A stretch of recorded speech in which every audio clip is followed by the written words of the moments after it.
My generation of men is going to be the reason why a lot of women decide to stop dating men. So last night, me and one of my mutuals hosted a live stream, a live debate, as some would call it. And the topic of this live stream was, why do some men feel like that they're entitled to sex after a first date? Me and him, we were talking, and we both had the same mindset that we feel like that dudes should not be expecting that type of intimacy after a date. You shouldn't really expect anything after a date. So we asked some of the people that were watching the live to come up and give their opinions if they disagree with us. So the first dude that we brung up, his name, we're not going to say his, no, we're going to say his name. His fucking name was Caleb. We brung Caleb up. Now, when he first came up, we thought he was trolling with the things he was saying, but turns out this dude was dead ass serious. So I asked him, what does he think about the question? Like, how does he feel? Does he agree with us? Does he disagree with us? He tells us that, I'm not going to lie, bro, I spent all this money on a date. When we get back home, it's time to get it in. It's no nos. So then me and my mutual, we're like, what do you mean by no nos? He says, you heard me, bro. You know, I just went out of my way to plan this nice date. We could have a good vibes, you know what I mean? But like once that date over, bro, it's time. It's time to get down. Like no questions asked, bro. I ain't gonna lie. I put too much money into this food, to this date, for you not to get down. Like it's time to get down. Like it's no backing off. There's no no's. There's no maybe next. There's no no's. Bro, you heard what I said? So that's why I tell Caleb, you gotta be trolling. He says, I'm not trolling. And then my mutual, he asked him, so you don't care about catching a disease or anything? Caleb says, I don't care about that. You gotta be trolling, bro. So you're not like, trolling. Not worried like you got disease or something? Nah, bro. I don't care about none of that. So I tell him straight up, you know what it sounds like, bro? It sounds like grape. And as soon as I tell him that, he tries to switch up everything he was saying. He's like, no, bro. I ain't mean it like that. Like seriously, if you not trolling, you know what this sounds like, bro? What does it sound like? It sounds like grape. You said there's No, no's. because a girl be down with it. But you said there's no no's. There's no no's. No Not, no's. No no's as in that. Like, no no's as in, like, the girl, like, she never, like, the girls I be with, they never say no. They be down for it. So do you think you're entitled to sex after a first date? I mean, like, after a while, like, after you get it a couple times, like, never mind. So that's when I ask him again, do you have any expectations after a date? He starts going on about some BS. I'm like, bro, what are you talking about? So when you leave a date, you have zero expectations.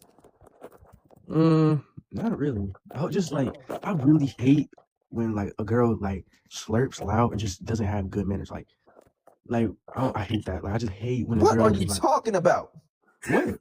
What are you talking about, bro? What? You said you don't have expectations. So then fast forward, we added another guy up to the live. He was a very intelligent guy. He actually agreed with my standpoint about not expecting anything after a date. I wish I remember his name, but we add him up there. And then we explained to him what Caleb said about the no shit. Caleb then says, you're saying it like it's weird. I'm like, bro, it is weird. He tells me, bro, it's weird to you because you don't get any play. And then he asks me, how many bodies do I have? I tell him I'm a virgin. He tells me, bro, it's time to let loose. Literally what he said. He said there are no no's. He said there are no no's. You saying it like it's weird, gang. That is weird, bro. You said no It's no's. weird on your side because you probably ain't never done play before. I can speak a little bit louder. How old are you? I'm 22. You're 22. How many bodies you got? I'm a virgin. You're a virgin at 22. Yes. Why? Because I don't want to just lay down with anybody. Bro, kid. How do I tell you, gang? It is time to let loose. It's not. Bro, understand, like, you do boxing and stuff, like... I then start explaining about how the girl that I'm interested in right now, anytime I text or talk to her, no sexual thoughts go through my mind whatsoever. Even though that she's not looking for anything, I would still take her up on a date if she ever gave me that chance and not expect anything out of it. He says, bro, it is 2026 and y'all are trying to be loyal to girls. Like, I want you, this is 2026, by the way. Like, just hear me out. This is 2026. Y'all are actually taking the time out of your day to talk to some girl. And then if you take on a date, okay, take on a date is cool, but y'all like actually being loyal to these girls and wasting y'all time talking to these girls in 2026. I mean, no loyalty. I don't usually use anecdotals, right? But KL, we then start explaining to bro that dudes like him are the reasons why the girls that will really want to settle down in a relationship are straying away from men, are looking away from men, because dudes like you only come to them for their body, so they don't trust us. He then calls us lost for saying that.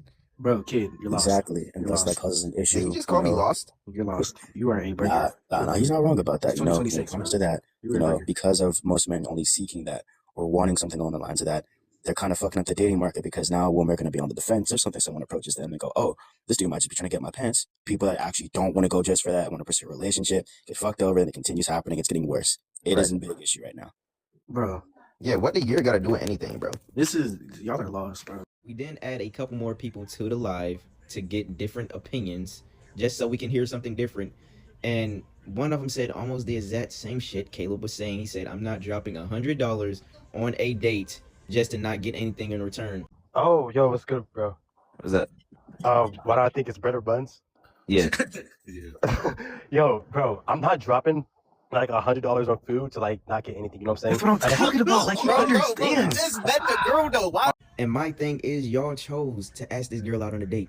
She didn't ask you to take her on a date. You asked her to take her on a date.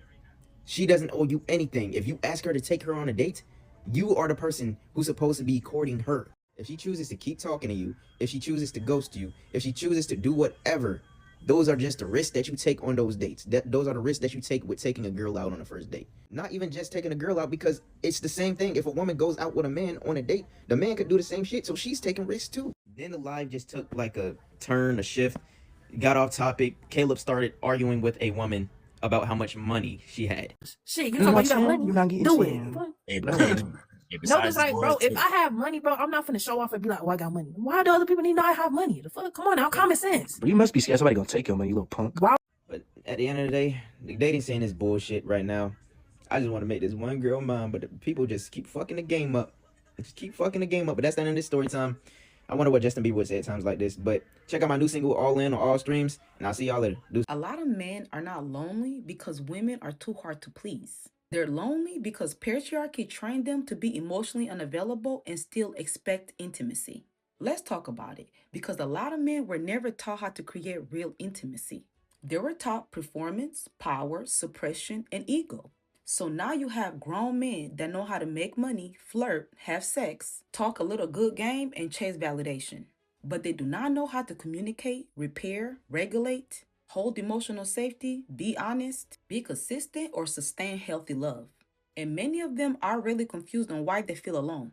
Psychologically, this is what happens when a person is disconnected from their own emotional world. If a man has spent his whole life avoiding vulnerability, numbing pain, using women for comfort, and confusing control with leadership, yeah, of course he's going to feel lonely in this age right now. Because intimacy requires the very skills that patriarchy told him to reject, like self-awareness, tenderness, accountability, emotional presence, and truth. So esoterically, this is the collapse of the masculine old template. That version of toxic masculinity that tells you to not feel, don't heal, don't apologize, don't open up. Just dominate, distract, and detach. Yeah, that template is dying. And the men who refuse to evolve with it, yeah, they're going to keep calling this karmic return bad luck or blaming women. And the men who are choosing to heal with us, baby, they're about to receive abundance on a whole nother level. So here go another comment. He said, if I tap your shoulder, roll over. Not if I tap your shoulder, you should roll over. Like, no, if I tap your shoulder, roll over. They're literally confirming everything that I'm saying in the comment section, but people are like, that's not true, that's not true. A man will literally comment and say everything that I'm saying is a lie, and then right underneath him will be somebody like this, or another comment that's like basically proving my point. That men have entitlement issues when it comes to a woman's body, and that she's expected to comply regardless of what's going on with her, regardless of what's going on in her life. And if something should so happen that she cannot meet his needs, he's going to really inconvenience you or try to ruin your life or strip you of resources. They're using their free will to write these comments. Just saying. I don't really manipulate that much anymore because I really don't have to at this point in time in my career, but you don't try and go home on the first link. And you're like, all right, like it was great. It was like great to get to know you, whatever.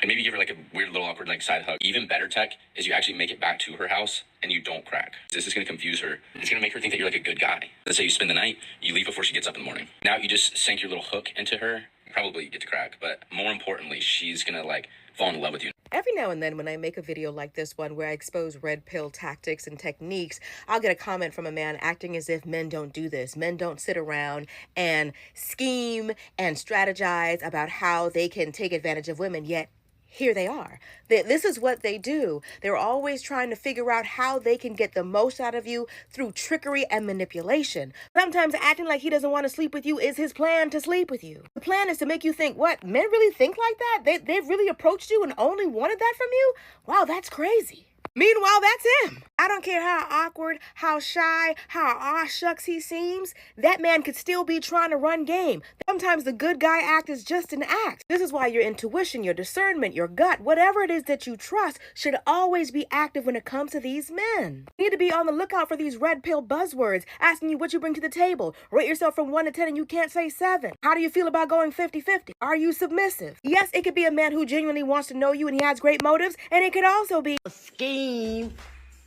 that Todd set up.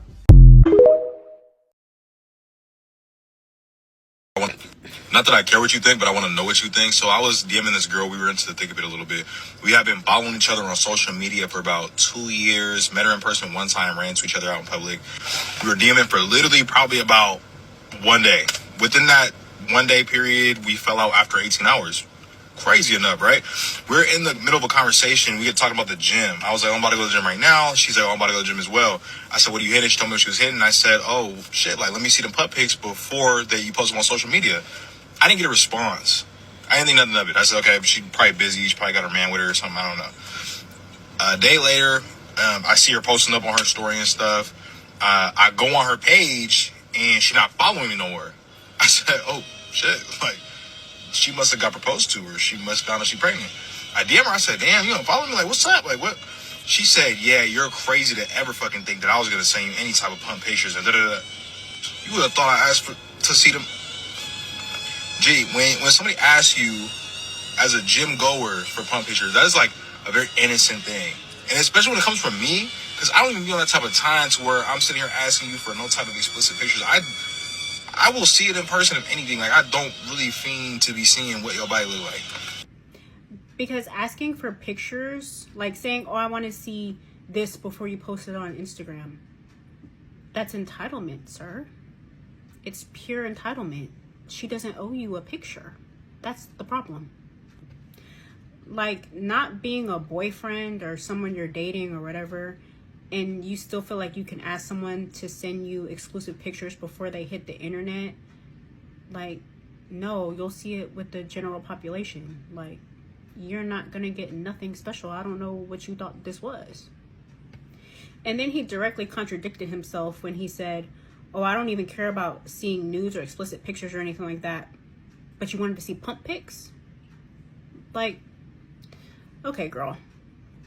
If anything, that just showed me he was trying to test to see if she was in the pump pics, because then it would have got to the explicit pictures. Like, he's not slick. Like, and then he further said in the video that, oh, she posted her ass on the beach publicly, and if there was an issue with me asking for pump pics, because it was entitlement. Like, it was entitlement with you. You can see the ass pics on the beach with the general population, because you are a part of the general population. Like, you're not special. Like, you just want to see if you're special or not and be able to get certain things out of someone that you're not committed to and who you feeling like.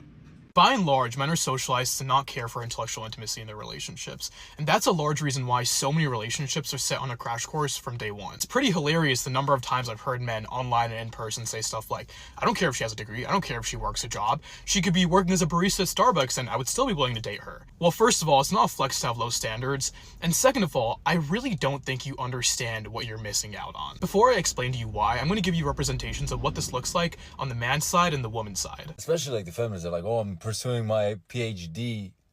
Good luck when you're 30. Good luck when you're 40 years old. Good luck. Wallahi, I wish the best for you, Mel. You know those TikToks that are like, I can turn my brain off when my boyfriend's around? My brain is off. Yeah. Joe does everything. Joe knows the flights and the things and the moving. He does everything. And I'm just kind of like there for the aesthetics. It's kind of the dream. Let's start on the practical level because that's the easiest. In the man's mind, he wants the woman who's going to be there with him when he's on the come up, when he's going through the struggle. But he also wants the woman who's willing to submit, who's willing to be quiet. What exactly is she supposed to submit to when you have nothing?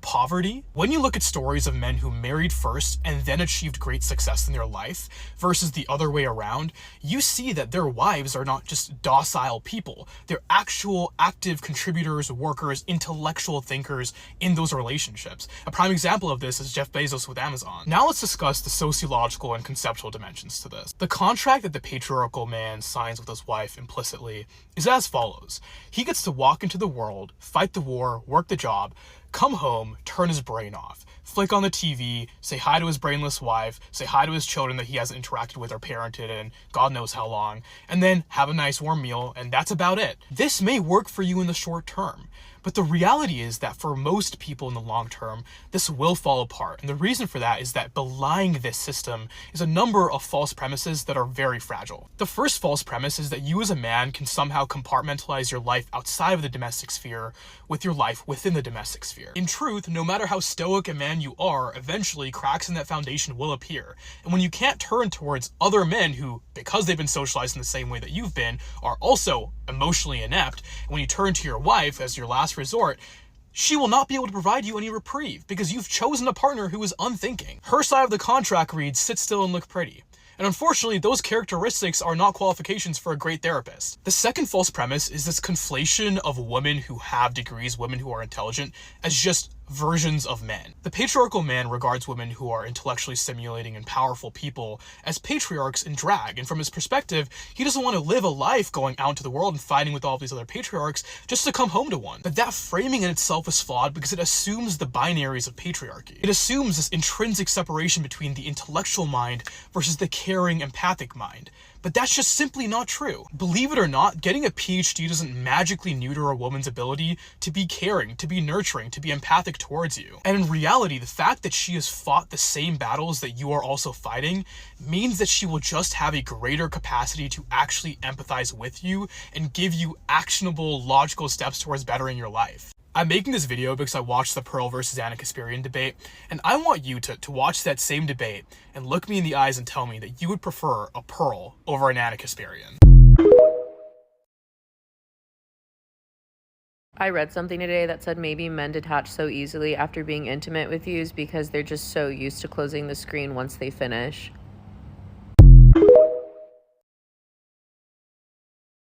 Too many men are obsessed with physical intimacy and they really turn it into a chore for their wives. You know, when it's an expectation instead of an authentic expression, it's really a turnoff. So if a man expects intimacy without doing the real work to provide emotional closeness, safety and connection, she might still give it, but it's out of obligation. And that is not desire, that's not intimacy, that's really using someone. So when you do the real work to be a great partner, the physical part is more likely to happen because she wants to, not because she has to. I don't understand today's dating world. I take girls on nice dates, I get them flowers, I'm emotionally available, I go to the gym, it doesn't matter what I do. And yet every time I get the same outcome. Imagine having such little self-awareness that you publicly post a video saying that you keep going on dates with different women and every woman isn't interested in continuing dating you, but there must be something wrong with all of those women rather than thinking it might be you that's the issue. Genuinely, I don't think this guy has a clue of how he's coming across. And I saw a video yesterday of a woman ending a date at the end of the night, but because the man had paid for the meal, he somehow thought that that entitled him to more, so he ended up being abusive. And do you know what? All of this work that I've been doing, all of the attitudes that I'm seeing, and we're not talking about just violent men, we're talking about something that is at the core of this male attitude of the misogyny, but also the violence. And that one core attitude is entitlement. A couple of months ago on my other account that got banned, I had someone comment who I think was a man, I'm pretty sure was a man, saying we raise boys to be narcissists. And I remember at the time thinking maybe that's a bit much, but actually I'm becoming more and more convinced that that is what's going wrong in the psyche of boys and then becoming men. I attended an online discussion this week with 4 incredible men, an all-male panel talking about male violence and the causes and the root of it all. And one of those guys put it just perfectly. We teach boys from a really young age that they have dominion over women's bodies. And then when we hand them the power that men have as adults, that can then be corrupted. This week we've seen the dad who took his 9-year-old boy to Hooters for getting a good school report. What message are we teaching our young boys? That they do have ownership over women's bodies. Those women are there, dressed a certain way, for our sexual gratification, son. This is how women are treated in society. And as those boys grow up and they hand them all this power, they then corrupt that into turning it into violence if they can't get their own way because they are entitled from such a young age. And it's exactly the same backlash we see against feminism, this privilege and entitlement that they feel is being taken from them. That attitude is how it starts, and how it ends is rape, assault, harassment, stalking, and murder.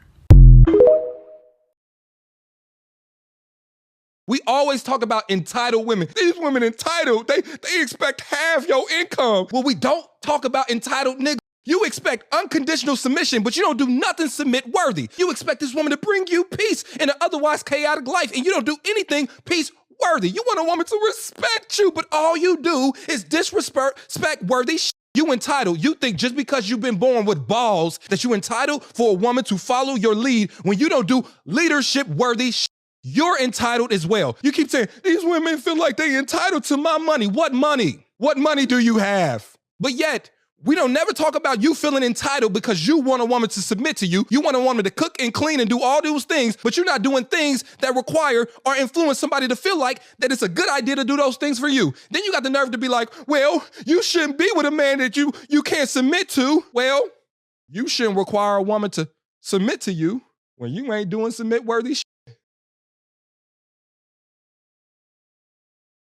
If I was a girl and I wanted to know whether a guy really was interested in me or if he was just interested in having like an intimate connection, I would just watch his face like a hawk. I would watch for his micro expressions because I think the guy who's just interested in intimacy versus interested in you as an individual is probably going to be showing signs of strain in his face. Like he might be smiling, he might be listening and nodding along, but it's going to look like what you've probably felt in your life is like a point where you're listening to someone and you don't really like them, or you don't like them, but you need something from them.